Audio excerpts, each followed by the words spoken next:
50,000 বছরের সমান একদিন, কিয়ামতের দিন। কিয়ামতের দিনের কি দরকার ছিল? কি মনে হয় আপনাদের? কিয়ামতের দিনের কি দরকার ছিল? ছিল। যদি কিয়ামতের দিন না থাকতো তাহলে পৃথিবীর সব জালেম পার পেয়ে যেত। কিয়ামতের দিন আছে বলেই কোনো জালেম পার পাবে না ইনশাআল্লাহ। কোনো মাজলুমের চোখের প্রাণী বৃথা যাবে না ইনশাআল্লাহ, কারণ কিয়ামতের দিন আছে। এটা হচ্ছে মাজলুমের আশার দিন আর জালেমের জন্য হতাশার দিন। কিয়ামতের দিন না থাকতো তাহলে সমস্ত খুনি, ব্যভিচারী, ধর্ষণকারী, জালেম, ফাসেক, আল্লাহদ্রোহী সবাই পার পেয়ে যেত না। আল্লাহ পাক পার দিবেন না বলেই কিয়ামতের দিন রেখেছেন। ছোটবেলায় আমরাও মনে করতাম যে মানুষের জন্ম নিয়েছে, কি ভুলটা করলাম, হিসেব নিকেশ, জান্নাত জাহান্নাম, কত সমস্যা। যত দিন যাচ্ছে বুঝতে পারছি যে ভাগ্যিস কিয়ামতের দিন বলে একটা দিন আছে, না হলে জালেমের এই জুলুমের কোনো বদলা হতো না আর মাজলুম তার অধিকার ফিরে পেত না। তো 50,000 বছরের সমান ওই দিন মানুষ অস্থির হয়ে যাবে এই কারণে যে বিচার শুরু হচ্ছে না কেন।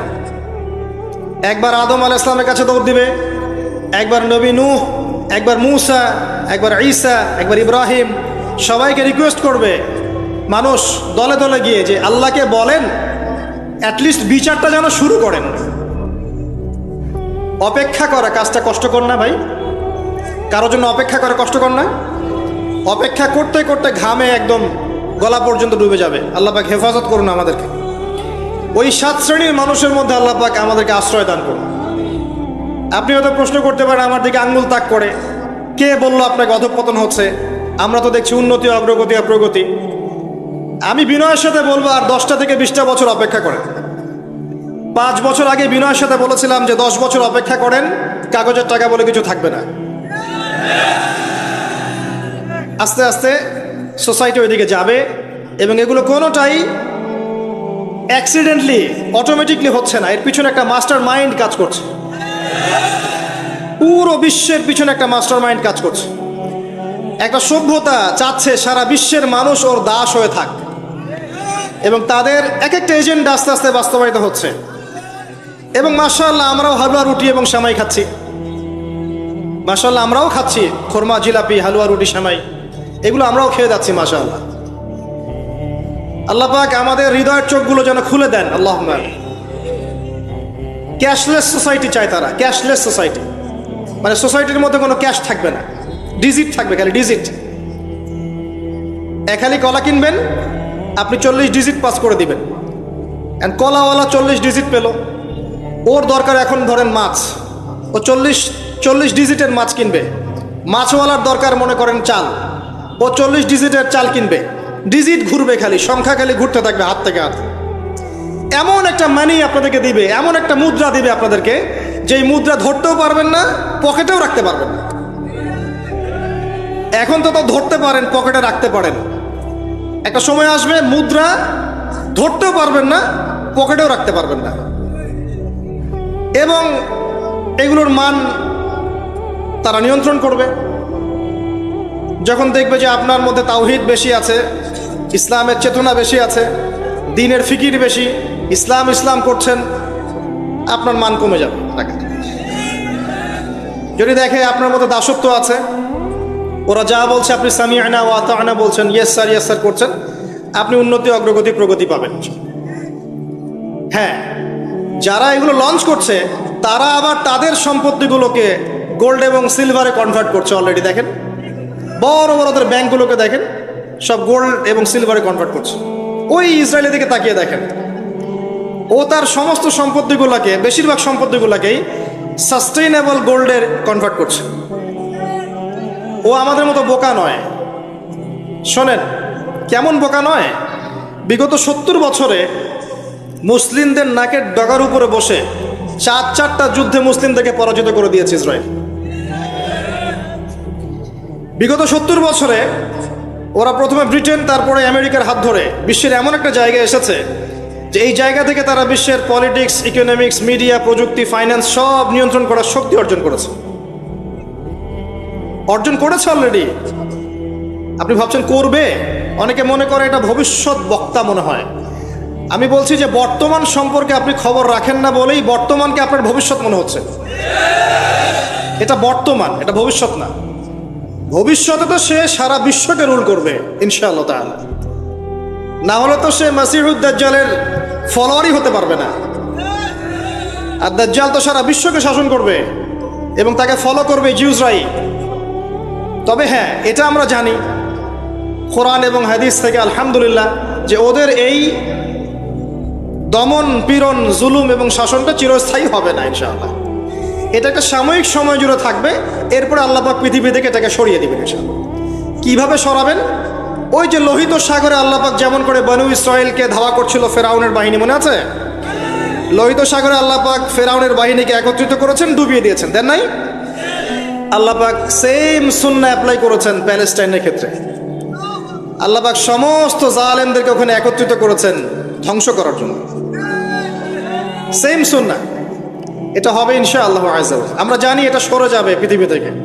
তারপরে এমন একটা যুগ আসবে যে যুগে ইনশাআল্লাহ আযজা ওয়া জাল একজন নবী সারা বিশ্ব পরিচালনা করবেন। একজন নবী, তার নামে ঈসা ইবনে মারইয়াম, এবং তার অনেক আগেই আমাদের ইমাম আল মাহদি তিনি ইন্তেকাল করবেন। মনে রাখবেন, শেষ জামানার সবচেয়ে ভাইটাল চরিত্র ইমাম মাহদি নয়। শেষ জামানার সবচেয়ে ভাইটাল চরিত্র হচ্ছে ঈসা ইবনে মারইয়াম। ঈসা ইবনে মারইয়াম সবচেয়ে ভাইটাল চরিত্র, কারণ তিনি জেরুজালেম থেকে সারা ওয়ার্ল্ডে ইসলামী খেলাফা কায়েম,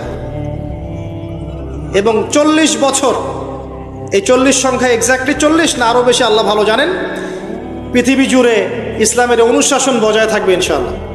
একটা কাঁচা বাড়ি, একটা পাকা বাড়ি আপনি পাবেন না যেখানে আল্লাহর কালিমা প্রবেশ করবে না, জুলুম বলে কিছু থাকবে না ইনশাআল্লাহ। যা দেখছেন আপনি এখন ওয়ার্ল্ড ওয়াইড যে দাপট, দেখে মনে হচ্ছে বিশ্ব এদের কোনো অস্তিত্বই বিশ্বে থাকবে না। এখন সারা বিশ্ব দিকে তাকিয়ে আপনার কাছে মনে হচ্ছে মাশাআল্লাহ, NATO, United Nations, world bank, এইটা সেটা, বিশ্ব যে কি হচ্ছে সারাদিন। শুক্র গ্রহ আমার, একজন বলছে না শুক্র গ্রহ আমার, একজন মিসাইল তৈরি করছে, আরেকজন প্রতিরক্ষা ব্যবস্থা করছে। ওয়ার্ল্ড অ্যাফেয়ার্স পড়লে মনে হয় যে ওয়ার্ল্ডটা এদেরই, কিন্তু আল্লাহ রাসূল সাল্লাল্লাহু আলাইহি ওয়াসাল্লাম বলছেন যে বিশ্বটা আস্তে আস্তে আস্তে আস্তে তার ধ্বংসের দিকে যাচ্ছে। এইটা চিরস্থায়ী হবে না, এবং একে অপরের সাথে কলিউশন করে এরা শেষ হয়ে যাবে। মুসলিমদের উপর দমন পীড়ন যেমন বাড়বে, ঠিক একইভাবে আল্লাহ রাব্বুল আলামিন মুহাম্মদ সাল্লাল্লাহু আলাইহি ওয়াসাল্লামের বংশধরদের মধ্য থেকে একজন ইমামকে বের করে নিয়ে আসবেন। তিনি ইনশাআল্লাহ আযজা ওয়া জাল মুসলিমদেরকে নিয়ে এই জুলুমের বিরুদ্ধে দাঁড়িয়ে যাবেন। পরে যখন মাসিহুদ দাজ্জাল বের হবে, তাকে তিনি হত্যা করতে পারবেন না, কারণ তাকে এত বেশি ক্ষমতা দেওয়া হবে যে মুসলিমরা তার সাথে পেরে উঠবে না। তখন আল্লাহ পাক ঈসা ইবনে মারইয়ামকে পাঠাবেন, সবচেয়ে ভাইটাল ক্যারেক্টার, এবং তিনি এই প্যালেস্টাইনের বাবে লুদ নামক জায়গায় মাসিহুদ দাজ্জালকে হত্যা করবেন ইনশাআল্লাহ আযজা ওয়া জাল। আমাদেরকে বিশ্ব নেতারা এখন বোঝায় যে বিশ্বের শেষ নাই, এই পৃথিবী জয় করার পর আমরা মঙ্গলে গিয়ে থাকবো, তারপর শুক্রে, তারপর শনিতে, তারপর বৃহস্পতিতে, তাই না? মাইন্ডসেটটা এমন তৈরি করেছে না? কিন্তু বাস্তবতা হচ্ছে এই মহাবিশ্বই ধ্বংস হয়ে যাবে। এই পৃথিবী তো ধ্বংস হবেই, মহাবিশ্ব ধ্বংস হয়ে যাবে। তবে পৃথিবী ধ্বংসের আগে আল্লাহ পাক ঈসা ইবনে মারইয়ামের হাতে সারা বিশ্বে ইসলামী খেলাফা কায়েম করবেন ইনশাআল্লাহ। মাঝখানে একটা সময় আপনাকে পার করতে হবে। কত বছর? ননসেন্স প্রশ্ন, যে ভাই কত বছর, 100, 200, 500, আল্লাহ ভালো জানেন, আমরা জানি না এবং জানার কথাও না। কেউ যদি বলে এত সাল, সে নিশ্চিত কাযযাব, একজন মিথ্যাবাদী, এবং এটা একটা অহেতুক কথা। এত সাল, এত বছর পর, এটা আমরা বলতে পারবো না। কিন্তু এতটুকু বলতে পারবো যে পৃথিবী চিরদিন এভাবে থাকবে না। ওয়ার্ল্ডে এখন যা দেখছেন এগুলো চিরস্থায়ী হবে না। আস্তে আস্তে আস্তে আস্তে রাত যত গভীর হবে, ভোর তত কাছাকাছি আসবে, এবং এই পুরো বৈশ্বিক জুলুম ফাসাদ, আপনার জেনা, আপনার পর্নোগ্রাফি, আপনার মাদক, সুদ, জুলুম অত্যাচারের মধ্যেও দেখবেন প্রত্যেকটা জায়গায় জায়গায় আল্লাহ পাক কিছু না কিছু আল্লাহর বান্দাকে রেখে দিবেন। এবং আমার বিশ্বাস তাদের বেশিরভাগই হবে যুবক শ্রেণী। এটা আমার মত, আল্লাহ ভালো জানেন, আমার মনে হয় যে বেশিরভাগই হবেন যুব সমাজ। এবং আমার কাছে একটা দলিল আছে কেন মনে হয়, কারণ আসহাবুল কাহাফ যারা ছিলেন তারা যুবক ছিলেন। প্রত্যেক যুগে যুগে আসহাবুল কাহাফ থাকবেন ইনশাআল্লাহ তাআলা। তাদের হাতেই আল্লাহ পাক ইনশাআল্লাহ তাআলা এই দিনটাকে আমানত হিসেবে রাখবেন। উলামায়ে কেরাম তাদেরকে এগিয়ে নিয়ে যাবে। আস্তে আস্তে দেখবেন পরবর্তী জেনারেশনের পতাকা তারা বহন করবে ইনশাআল্লাহ। এখন যে কথাগুলো বলতে এতগুলো কথা বললাম, যে যখন আল্লাহ পাক মহাবিশ্ব সৃষ্টি করেছেন 6 দিনে, তখন মানুষের কোনো অস্তিত্ব ছিল না। ছিল? কোনো অস্তিত্ব ছিল না, মানুষের অস্তিত্বই ছিল না। সূরা দাহর পড়েন 1 নম্বর আয়াত, আল্লাহ পাক বলছেন হাল আতা আলাল ইনসান হিনুম মিনাদ দাহরি লাম ইয়াকুন শাইআন মাযকুরা। মানুষের উপর একটা সময় চলে গেছে যখন মানুষ কোনো আলোচ্য বিষয় ছিল না। এখন সারা ওয়ার্ল্ডের দিকে তাকালে মনে হয় যে মানুষই সব কিছু, তাই না? অথচ মানুষের বাইরে যে একটা জাতি আছে, জিন জাতি, এটাকে বিশ্বাসই করে না মানুষ। মানুষের আশপাশে ঘুরছে ফেরেশতারা, মানুষ বিশ্বাসই করে না। আল্লাহ পাক আছেন আরশে আজিমে, তার উপরে, মানুষ বিশ্বাসই করে না যে আল্লাহ বলে কেউ আছে। মানুষ মনে করে বিগ ব্যাং থেকে সব সৃষ্টি হয়েছে। হ্যাঁ, অনেক মানুষ মনে করে যে আল্লাহ বলতে কেউ নাই, সবকিছু বিগ ব্যাং থেকে সৃষ্টি হয়েছে। অথচ আল্লাহ পাক কোরআনে বলেছেন আওয়ালাম ইয়ারাল্লাযীনা কাফারু, সূরা আম্বিয়া 30 নম্বর আয়াত, আন্নাস সামাওয়াতি ওয়াল আরদা কানাতা রাতকান ফাফাতাকনাহুমা। কাফেররা কি লক্ষ্য করে দেখে না এই মহাবিশ্ব এবং পৃথিবী একটা বিন্দুর মধ্যে ছিল, আমি এটাকে পৃথক করে দিয়েছি, পার্থক্য করে দিয়েছি। ওয়াজআলনা মিনাল মাই কুল্লা শাইইন হাই, প্রত্যেক জীবন্ত প্রাণীকে সৃষ্টি করেছি পানি দ্বারা। আফালা ইউমিনুন, এরপরেও কি তারা বিশ্বাস করবে না? যারা সায়েন্সের ছাত্র, নিউক্লিয়াস সম্পর্কে পড়ে দেখেন, সাইটোপ্লাজম সম্পর্কে পড়ে দেখেন, ওখানে কতটুকু পানি আছে, কত অংশ পানি আছে। আল কোরআন বৈজ্ঞানিক, সম্পূর্ণ বৈজ্ঞানিক, কিন্তু বিজ্ঞান কোরআনিক হতেই হবে জরুরি না। বিজ্ঞানের কোনটা সত্য কোনটা মিথ্যা এটা কোরআন দিয়ে মানদণ্ড হিসেবে যাচাই করা যাবে। কোরআনের কোনটা সত্য কোনটা মিথ্যা এটা বিজ্ঞান দিয়ে যাচাই করা যাবে না। আল্লাহ পাক সৃষ্টি করেছেন, এরপরে মানুষকে সৃষ্টি করে একা ছেড়ে দেননি। আল্লাহ পাক প্রথমে নাম শিখিয়েছেন, সমস্ত জ্ঞান শিখিয়েছেন কাকে? আদম আলাইহিস সালামকে। ওয়াল্লামা আদম আল আসমা কুল্লাহা, মহাবিশ্বের সমস্ত নাম আমি আদমকে শিখিয়েছি। সুবহানাল্লাহ। আমাদের পিতা আদম আলাইহিস সালামের ডিএনএর মধ্যে জ্ঞান ছিল, সমস্ত জ্ঞান ছিল যা আল্লাহ পাক শিখিয়েছেন। বাই ডিএনএ আমাদের মধ্যে জ্ঞানগুলো এসেছে, এমনি এমনি আসেনি। মানুষ একটা বুদ্ধিবৃত্তিক প্রাণী না? অটোমেটিকলি কি মানুষ জ্ঞান শিখে ফেলেছে? আল্লাহ এই জ্ঞান আদম আলাইহিস সালামকে শিখিয়েছেন, তার বংশধরদের মধ্যে জ্ঞান ছড়িয়ে পড়েছে। এরপর আল্লাহ পাক জান্নাতে রেখেছেন, শর্ত দিয়েছেন কি? ওয়ালা তাকরাবু ওয়ালা তাকরাবা হাযিহিশ শাজারা, তোমরা দুজন এই গাছের কাছে যাবে না। পরীক্ষা, গাছটার নাম কি? এটা হচ্ছে ওই প্রশ্নের মতো ঈসা আলাইহিস সালাম কবে আসবেন। গাছটার নাম কি? এটা ওই প্রশ্নের মতো যে দাজ্জালের আসল নাম কি হবে, ইমাম মাহদী কত সালে আসবেন। এগুলো ওই প্রশ্নের মতো যে ওই গাছটার নাম কি ছিল। প্রয়োজন নাই গাছের নামের আমার। গাছটা ছিল একটা টেস্ট, পরীক্ষা। গাছের কাছেও যেও না। চলে গেলেন, কার প্ররোচনা চলে গেলেন? ইবলিস। তার নাম কি? ইবলিস। আচ্ছা, ইবলিস আমল করতো না? ইবলিস ফেরেশতাদের সর্দার ছিল না? কি কারণে আল্লাহ পাক তাকে বহিষ্কার করলেন? অহংকার, রাইট। আবা ওয়াস্তাকবারা, সিজদা করি নাই। খলাকতানি মিন নার ওয়া খলাকতাহু মিন তিন, আমাকে সৃষ্টি করেছেন কি দিয়ে? আগুন। তাকে সৃষ্টি করেছেন মাটি। এটাকে বলে আত্ম অহংকার, ইগো। মনে রাখবেন, আপনার যত বড় সার্টিফিকেট থাকুক, কেমব্রিজ থেকে, অক্সফোর্ড থেকে, হার্ভার্ড থেকে বা দারুল উলুম থেকেই, যদি আপনার কাছে অনেক বড় বড় সার্টিফিকেট থাকে কিন্তু মনের মধ্যে অহংকার থাকে, আপনার মনের মধ্যে নূর আসবে না। যদি আসতো তাহলে ইবলিসের মনে আসতো। তার জ্ঞানের কোনো কমতি ছিল না। ওয়াস্তাকবারা, সে অহংকার করেছিল। আর অহংকার কাকে বলে? বাতরুন নাস বাতরুল হক ওয়া গমতুন নাস, সত্যকে প্রত্যাখ্যান করা এবং অন্যদেরকে ছোট করা, আন্ডার এস্টিমেট করা। আর আমাদের সংস্কৃতি এখন হচ্ছে অন্যকে আন্ডার এস্টিমেট করা। আমাদের চরিত্রই হয়ে গেছে এমন, গীবত, তোহমত, অপবাদ, সমালোচনা, কাদা ছড়াছড়ি, চুল ছেঁড়াছেড়ি, এগুলোই সংস্কৃতি। যতক্ষণ আমরা এই কাজগুলো করতে থাকি ততক্ষণ ওই যে ইসরায়েল সে আরো 10টা মিসাইল বানিয়ে ফেলে।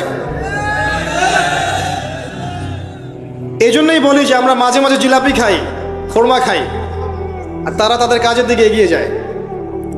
প্রথম দিকে হালুয়া রুটি বলেছিলাম, অনেকে রাগ হয়েছিল, ওই জন্য হালুয়া রুটি শব্দটা বলি না, আর বলি জিলাপি আর খোরমা খাই। এখন অনেকে রাগ হয় না। তো বাস্তবতা এমন ভাই, শোনেন, এই জায়গায় এক মিনিট সময় দেন। একটা সময় ছিল, এই জায়গাটা খুব ভালো করে শোনেন, একটা সময় ছিল আবু বকর সিদ্দিক রাদিয়াল্লাহু আনহুর যুগ, ওমর ইবনুল খাত্তাব, উসমান বিন আফফান, আলী ইবনে আবি তালেব, উমাইয়া খেলাফত, আব্বাসীয় খেলাফত, ফাতেমি, মামলুক, কর্ডোভা, উসমানীয়, এই যে খেলাফত ছিল। স্বর্ণযুগের মধ্যে ইসলাম বেশি ছিল, আস্তে আস্তে ইসলাম কমতে থাকে, কিন্তু অ্যাটলিস্ট মুসলিমদের একটা শক্তি ছিল, মুসলিমদের একটা ল্যান্ড ছিল, একটা ইমারত ছিল, একটা জামায়া ছিল, খেলাফা ছিল, আমির ছিল, ইকোনমিক পাওয়ার ছিল, প্রযুক্তি ছিল, সামরিক বাহিনী ছিল, সব কিছু মুসলিমদের হাতে ছিল। এরপর একটা যুগ আসলো, এই যুগের বয়স বেশি দিন না, 100, 200, 300 বছর। এই লাস্ট 200-300 বছরে দেখবেন আপনি নো স্টেট, কোনো স্টেট নাই। যেগুলো আছে সেগুলো টুকরা টুকরা, পিস আপ করা, ব্রিক্স অ্যান্ড পিসেস, মানে টুকরা টুকরা ভাগ করা হয়েছে। কারোর সাথে কারো মহব্বত নাই, মানে ওই দেশের মানুষ মরলে এই দেশের মানুষ হাসে। এখানে আঘাত আসলে ওরা বলে যে আমি তো বাংলাদেশি না, তো বাংলাদেশের ব্যাপারে আমার নাক গলানোর দরকার নাই। তারপরে যদি সিরিয়ায় কেউ বোম মারে, পাকিস্তানের কেউ বলে ওরা তো সিরিয়ার মানুষ, আমাদের সাথে কি সম্পর্ক। প্যালেস্টাইনে কেউ মা বোনদের ইজ্জত নিলে ইরাকের মানুষ বলে যে ওরা তো প্যালেস্টাইনের, আমরা তো ইরাকের। ইউনাইটেড কোনো ফর্ম নাই, প্রথম কথা। না কোনো ইউনাইটেড নেশন, না কোনো খেলাফা, না আমির, না সবার মাঝে একটা হৃদ্যতা, না ইকোনমিক কোনো বেস, না স্বতন্ত্র মিডিয়া প্রযুক্তি, স্বতন্ত্র সিস্টেম, স্বতন্ত্র political system, economic system, media, প্রযুক্তি, আপনার সমরাস্ত্র, ওভারঅল যে বিষয়গুলো আমাদের ছিল স্বর্ণযুগে, এইগুলো লাস্ট 200-300 বছরে অনেকটা কমে গেছে। এবং যখন কমে গেছে, এই সময়টুকুর মধ্যে ইসলামের বিরোধী শক্তি যারা আছে, স্পষ্ট প্রকাশ্য বিরোধী শক্তি যারা ভিতরের বাইরের, এরা এই প্রত্যেকটা সেক্টরে উন্নতি করেছে। আর আমরা এই মূল জিনিসগুলো দিকে ফোকাস না করে পড়েছিলাম কোথায়? আপোষের গীবত, আমাদের তহমত, আপোষের কাদা ছড়াছড়ি। একটা নেশনের মধ্যে সবাই ভাই না আমরা? একটা নেশন, মানে একটা নেশনে কি থাকে? ল্যান্ড থাকে, ভূখণ্ড লাগে, সার্বভৌমত্ব লাগে, জনসংখ্যা লাগে, তারপর কি লাগে? এগুলো লাগে না? সরকার লাগে। 4টা বিষয় দরকার হয়, রাষ্ট্রের সঙ্গে এগুলো পাবেন। ওভারঅল দেখবেন গভর্নমেন্ট থাকবে, প্রশাসন থাকবে, জনগণ থাকবে, আলেম ওলামা থাকবে, যুব সমাজ থাকবে, তরুণ প্রজন্ম থাকবে, যুবতীরা থাকবে, বাচ্চা কাচ্চা থাকবে। এই হচ্ছে আপনার প্রজন্ম, একটা নেশন। এই নেশনের সবাই আমরা একে অপরের ভাই নই? আমরা সবাই এক জাতি না? নাকি সবাই সবার শত্রু? আমরা কি কেউ কারো শত্রু? আমরা সবাই ভাই না? আমরা সবাই কিন্তু একটা জাতি। খেয়াল করে দেখেন এখন এই এক জাতির কনসেপ্টটার মধ্যে কত ভাটা পড়েছে। এক ধর্মনেতা আর এক ধর্মনেতাকে দেখতে পারে না, এক বক্তা আর এক বক্তার সমালোচনা না করলে ভাত হজম হয় না। এক ভাই একটা দল করে, আরেক ভাই আরেকটা দল করে, এই ভাই এই ভাইয়ের ক্ষতি না করতে পারলে ঘুম হয় না। আমরা কি আপোষেই লড়াই করছি না? আমরা কি একে অপরের সাথে লড়াই করে সময় নষ্ট করছি না? পক্ষান্তরে আমাদের স্পষ্ট যারা শত্রু দেখেন ওয়ার্ল্ড ওয়াইড, তারা কি একত্রিত হয়ে আমাদের বিরুদ্ধে নাই? এই সহজ বাংলা কথাটা আমাদের বুঝে কেন আসে না যে আমরা সবাই এক, আমরা সবাই মুসলিম, এটাই আমাদের মৌলিক পরিচয়। আমরা সবাই মুসলিম, এটা আমাদের মৌলিক পরিচয়। আমাদের মধ্যে আল্লাহ পাক কাউকে কর্তৃত্ব দিয়েছেন, কাউকে অধীনস্থ করেছেন, কাউকে আল্লাহ পাক ইলম দিয়েছেন, জ্ঞানের শরীয়তের কাউকে দেন নাই, কাউকে তরুণ বানিয়েছেন, কাউকে তরুণী বানিয়েছেন, কাউকে বৃদ্ধ বানিয়েছেন, কাউকে যুবক বানিয়েছেন। কেউ ঘর সামলাচ্ছে, কেউ সমাজ সামলাচ্ছে, কেউ অর্থনীতি সামলাচ্ছে, কেউ রাষ্ট্র সামলাচ্ছে। সবাইকে আমরা একে অপরের ভাই নই? নাকি আমরা সবাই একে অপরের শত্রু? আমরা কি করেছি? আপোষে, লড়াইয়ে, সমালোচনায়, ইখতিলাফে, গীবতে, তহমতে এতটা সময় পার করেছি যে এই সময়টুকুর মধ্যে ওরা অনেক দূর এগিয়ে গেছে, এবং এই এগিয়ে যাওয়াটা ওদের আরো বাড়তে থাকবে। কারণ কিছু পাপের শাস্তি আমাদেরকে পেতে হবে দুনিয়ায়। কিছু ভুলের শাস্তি আমাদেরকে দুনিয়ায় পেতে হবে ইনশাল্লাহ। এরপর একটা প্রজন্ম আসবে যারা এই ভুলগুলো করবে না ইনশাল্লাহ। বিশ্বাস করেন, এরপরে ইনশাল্লাহ এমন কোন প্রজন্ম আসবে ইস্তাবদিল কওমান গায়রাকুম। আল্লাহ পাক বলেছেন, তোমরা যদি দায়িত্ব পালন না করো তোমাদেরকে আমি সরিয়ে দিয়ে নতুন সম্প্রদায়কে নিয়ে আসবো। সুম্মা লা ইয়াকুনু আমসালাকুম, তারা তোমাদের মতো হবে না। আল্লাহ পাক এরপরে এমন জেনারেশন নিয়ে আসবেন ইনশাল্লাহ, দেখবেন তারা সবাই তাওহীদপন্থী হবে, তারা সুন্নতপন্থী হবে, তারা হালাল খাবে, হারামে যাবে না, তারা পারিবারিক আদর্শ ঠিক রাখবে ইনশাল্লাহ। তাদের যুব সমাজকে দেখবেন আল্লাহর জন্য নিজের জীবন কোরবানি করার জন্য প্রস্তুত থাকবে। দেখবেন তাদের তরুণদের সাথে প্রবীণদের একটা সুন্দর সুন্দর সমন্বয় থাকবে। তরুণদেরকে নেতৃত্ব দেবে প্রবীণরা, দেখবেন তরুণরা এগিয়ে যাবে। দেখবেন তারা ছোট ছোট বাচ্চারা এক একটা ডিনামাইট হয়ে গড়ে উঠবে ইনশাল্লাহ। অপেক্ষা করতে থাকেন, সময় আসবে এক সময় ইনশাল্লাহ, হতাশ হবে না। মাঝখানের এই সময়টুকুতে প্রথম কাজ হচ্ছে পরিস্থিতি বোঝা, মৌলিক কাজগুলো দিকে ফোকাস করা, এবং যে কাজগুলো মৌলিক নয় গৌণ কাজ এগুলোর দিকে বেশি ফোকাস না করা, মূল কাজের দিকে ফোকাস করা। মূল কাজ হচ্ছে সবাই আমরা ভাই ভাই, আপসে ঐক্যবদ্ধ থাকতে হবে। বা ঐক্যবদ্ধ থাকার জন্য সবাইকে নতুন দল খোলার দরকার নাই, খালি মন থেকে বিশ্বাস করে নেন যে সে আমার ভাই, ব্যাস। খালি মন থেকে মনে করে নেন যে সবাই আমার ভাই, দেখবেন মনের মধ্যে ঐক্য হয়ে গেছে। ঐক্যটা মনের ব্যাপার, ঐক্যটা মনের ব্যাপার, এটা কিন্তু ফিজিক্যাল বিষয় নয়। মন থেকে বিশ্বাস করে নেন যে আমরা যারা তাওহীদপন্থী আছে, মুসলিম আছে বাংলাদেশের, সবাই আমরা ভাই। এমনকি বিশ্বের যারা আছে, যারা নির্যাতিত নিপীড়িত, ওরা আমার উম্মার বাইরে কেউ না, ওরা আমার উম্মারই অন্তর্ভুক্ত। চিন্তা জগতে পরিবর্তন আনেন, মৌলিক কাজে আসেন, পড়াশোনা করেন। খালি নারায়ে তাকবীর আল্লাহু আকবার স্লোগান দিলে আর আল কোরআনের আলো ঘরে ঘরে জালো স্লোগান তুলে আইওয়াজ শোডাউন করলে সব হবে না। বেসিক জায়গায় এসে পড়াশোনা করেন, তরুণ সমাজকে পড়াশোনা করান, ভালো কিছু পড়ান। যারা জেনারেল লাইন থেকে উঠে আসছে এদেরকে ভালো কিছু পড়ান। যারা মাদ্রাসায় পড়ছে প্রয়োজনে, যদি প্রয়োজন হয় তাদের সিলেবাসে কিছু সংস্কার করেন, করে এগিয়ে নেন। উভয়ের মাঝে একটা সমন্বয় সৃষ্টি করেন, উলামায়ে কেরামের মাঝে ঐক্যের চেষ্টা করেন, আপসে বিভক্তির চেষ্টা করবেন না। যারা হিংসা, গীবত, তমত, সমালোচনার সংস্কৃতি লালন করে ওদেরকে এড়িয়ে যান, ওইদিকে ভ্রুক্ষেপও করবেন না। একটা সেকেন্ড ওদিকে ভ্রুক্ষেপ করবেন, আপনি এক সেকেন্ড পিছিয়ে যাবেন, এগিয়ে যান। তরুণ সমাজ আজকে পর্নোগ্রাফিতে আসক্ত, মাদকে আসক্ত, জুয়া খেলছে, মেয়ে নিয়ে ফুর্তি করছে, টিকটক প্রজন্ম হয়ে গেছে, সারাদিন সেলফোন নিয়ে পড়ে থাকে, কিচ্ছু বোঝে না জীবনের উদ্দেশ্য কি। এদেরকে আল্লাহর দিকে ফেরান, নামাজের দিকে ফেরান, দিনের মেহনত বাড়িয়ে দেন, মসজিদগুলো আবাদ করেন, মাদ্রাসাগুলো গড়ে তোলেন, স্কুল কলেজ নির্মাণ করেন। আমাদের পরবর্তী প্রজন্মের বাচ্চা কাচ্চাদেরকে এমনভাবে পড়াশোনা করান আগামী বিশ্বকে ওরা চ্যালেঞ্জ করতে পারে।